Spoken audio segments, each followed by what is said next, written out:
What would be most useful for you in our conversation today? Um, just trying to figure out how to get a good score on the LSAT. I think because I just graduated college, and there's not really much I can do about that anymore. So, just trying to do well on the LSAT is probably the goal right now. Cool. All right. So where are you at? How much studying have you done? And when are you taking it? I feel like I have a good enough handle on the logical reasoning, and the reading comprehension. It's just the games that are kind of messing with me. Um, and I haven't put a schedule. I haven't signed up for a test date yet because I really want to get the games down before I do. Um, I was reading like some of your stuff and you said like not to like waste time with like a diagnostic. So I don't really want to like waste time taking a test if I'm not ready just to see where I'm at. So I'd rather be like completely ready to then take the test. I agree with it. Yeah. Taking a diagnostic is simply just discouraging if you haven't built the foundation yet. Yeah, Now, yeah. with games, you said that's an area of struggle that you want to focus on. Are there certain types of games that give you trouble? Um, not particularly. It's kind of all of them. And how many games have you done? Um, I think in that section it was about 10. I think like five between like 8 to 10.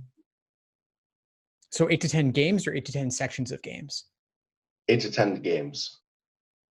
All right. So you barely done any games, Yeah, pretty right? much. But it's still pretty hard, even though like he gives like a rundown of like what to do and what not to do. I mean, personally, I thought that the self-studying thing would help, but uh, I study a lot better in the class when there are other people that are kind of struggling with me, and then we get it together. But I mean, I don't know, like I thought that I would have like the discipline for it, and I still do, but like there are other priorities that I also have to have, like finding work and stuff like that. So I had to put the LSAT aside for now. But once I do find work, I plan on actually trying to just get a class because I think that would be easier for me.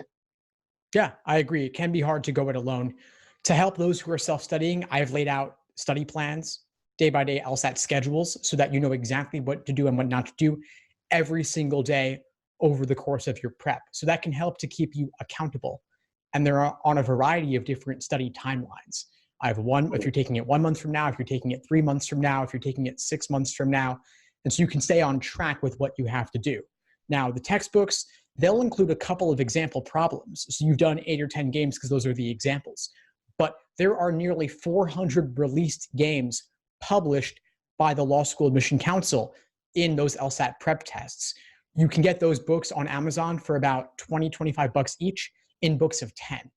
So you can get a book of exams that were published, that were administered over the last few years, and you'll get one book Mhm. that has 40 exams, 40 games, plenty of practice material, but you got to do a lot more of them.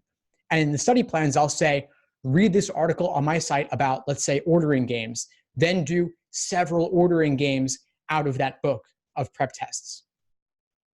Now, with regard to classes, that can be another way to stay accountable, especially if there's like live online classes that you can attend and be in a group of other students, get your questions answered. Something about live events makes you show up and makes Right. you engage more. Like the fact that we're having this conversation right now is forcing you to think about the LSAT.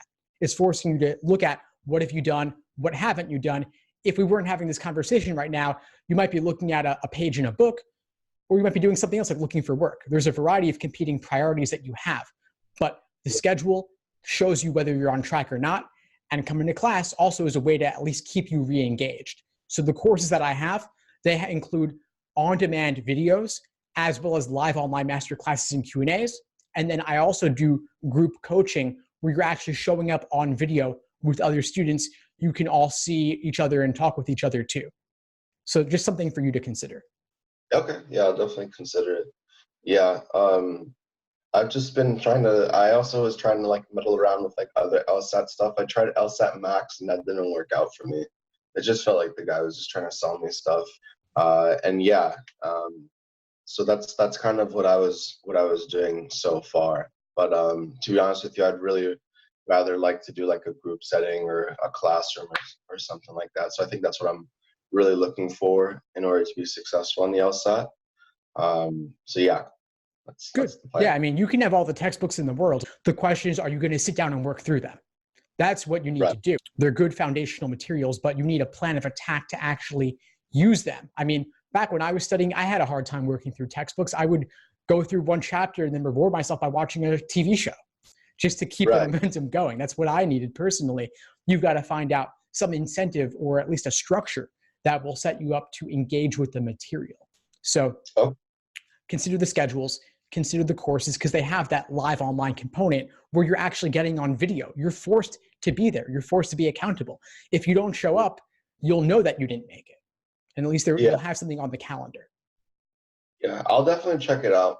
But right now, ever since I kind of got back from vacation, the LSAT has kind of been secondary, and the finding work has kind of been the primary concern, because I mean, I still have to kind of work with my family so that we can all support each other. But I'm still keeping my eye out for good stuff, because the end goal is still law school. But yeah, I don't plan on going to law school, at least for a couple of years, but I still wanted to talk to someone about it and get some advice and to see where I should be heading in terms of the LSAT, because I know that's like the next big milestone. So, but yeah, I mean, I appreciate this, but I'll definitely check out the articles and study schedules. Sure. And I would suggest you have some test date in mind and maybe even book it just as another way of keeping yourself accountable. I mean, you're applying this coming fall, I imagine, right? If I do, yeah, it should be then.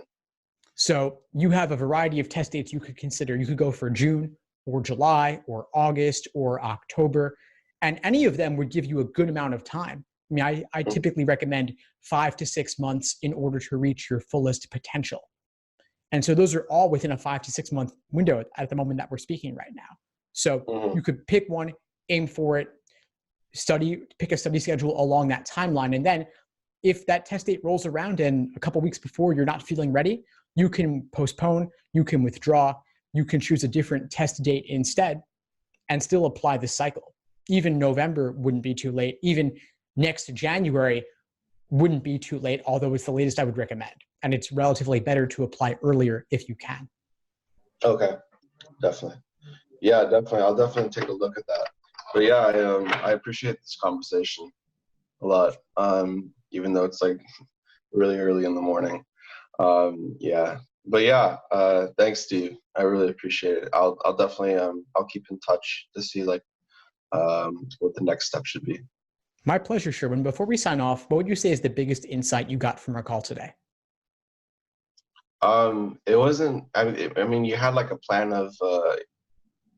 You kind of knew like the answers to all my questions before I kind of asked, and I appreciate that. Like we didn't really waste any time. Granted, I didn't really have any like hard questions to ask. But you did give me like solutions to all of them. You should check this out. You should check that out.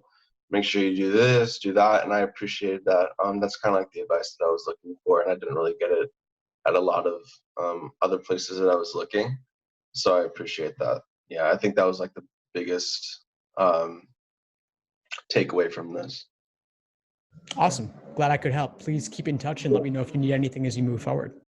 Thanks for tuning into the show. Please subscribe if you haven't done so already to be notified of new episodes as I release them. And feel free to reach out if you need anything at all as you move forward with your prep. I'm happy to help however I can. In the meantime, I'll wish you all the best and take care.